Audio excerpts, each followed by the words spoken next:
तो चलिए आगे बढ़ेंगे, जहां संभल हिंसा के मास्टरमाइंड शारिक साठा की संपत्ति के खिलाफ कोर्ट ने कुर्की का वारंट जारी कर दिया है। मजिस्ट्रेट टीम बनाने के लिए पुलिस विभाग की ओर से एसडीएम संभल को पत्र लिखा गया।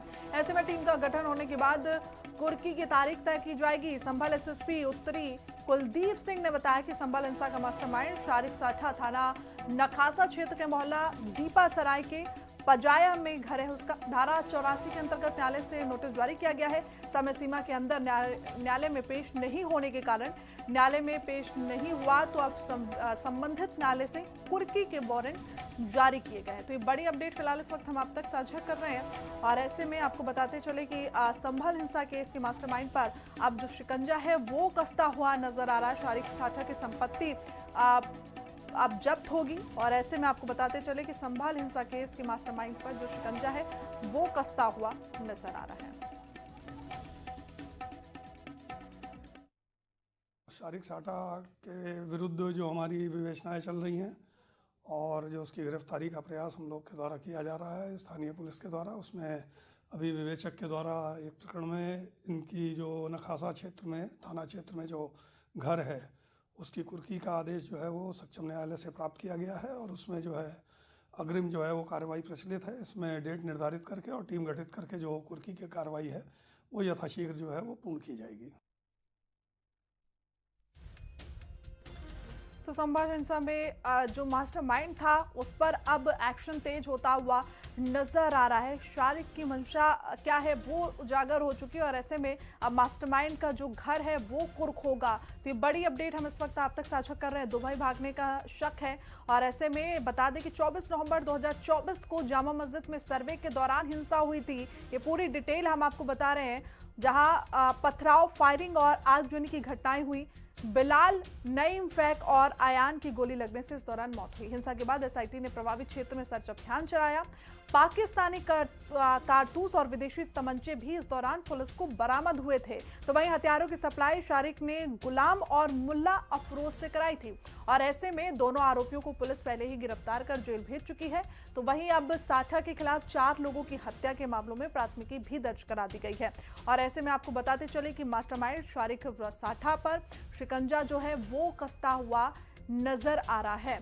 तो देखिए अब पूरा मामला आपको समझा रहे हैं। हिंसा के बाद एसआईटी ने प्रभावित क्षेत्र में सर्च अभियान चलाया था और उस वक्त पाकिस्तानी कारतूस यहां पर बरामद हुए थे। 24 नवंबर 2024 को जामा मस्जिद में सर्वे के दौरान हिंसा की गई, जहां पथराव, फायरिंग और आगजनी की जो घटनाएं थी वो हम सब ने देखी। बिलाल, नईम, कैफ और आयान की गोली लगने से इस दौरान मौत हुई। जहां नखासा थाना क्षेत्र के हिंदूपुरा खेड़े के पजाया का ये निवासी है। धारा 84 के तहत नोटिस जारी कर दी गई है। कोर्ट में पेश नहीं हुआ था। इसी पर अब संबंधित कोर्ट से कुर्की का जो वारंट है वो जारी किया गया है। तो शारिक राठा लगातार फरार चल रहा है।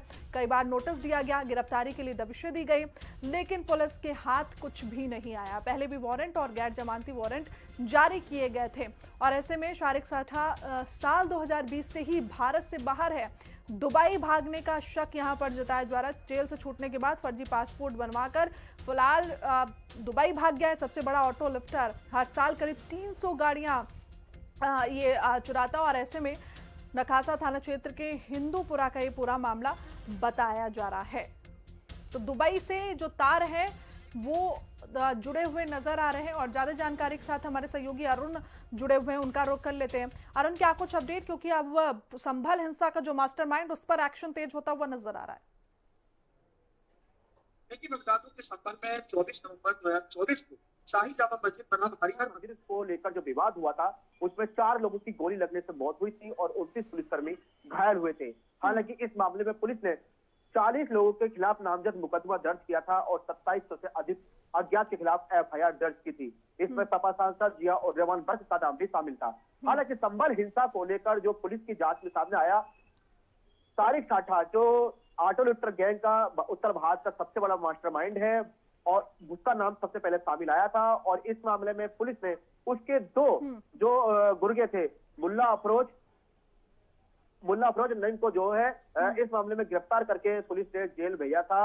और वही अब शारिक साठा के खिलाफ धारा 84 की जो के उद्घोषणा के बाद आज नोटिस दिया गया था जो कुर्की की जानी है, उसी को लेकर प्रशासन ने जिला न्यायालय ने इनको कुर्की के नोटिस जारी किया था। हालांकि 84 की उद्घोषणा के बाद भी सारी साठा न्यायालय में पेश नहीं हुआ था, जिसके बाद में जिला न्यायालय ने कुर्की के आदेश दिए थे और आज इस मामले में आज सारी साठा के घर पर मकान पर कुर्की की कार्रवाई है वो होनी है। उसी को लेकर आज यहाँ पर बड़ी कार्रवाई देखी जाएगी, क्योंकि संभल में जिस तरह से 24 नवंबर को हिंसा हुई थी उसके बाद सारी साठा का नाम सबसे पहले सामने आया था। हालांकि आपको बता दें कि सारी साठा पुलिस रिकॉर्ड के मुताबिक सारी साठा 2020 से भारत में नहीं है और वो दुबई में जाकर छुप गया है।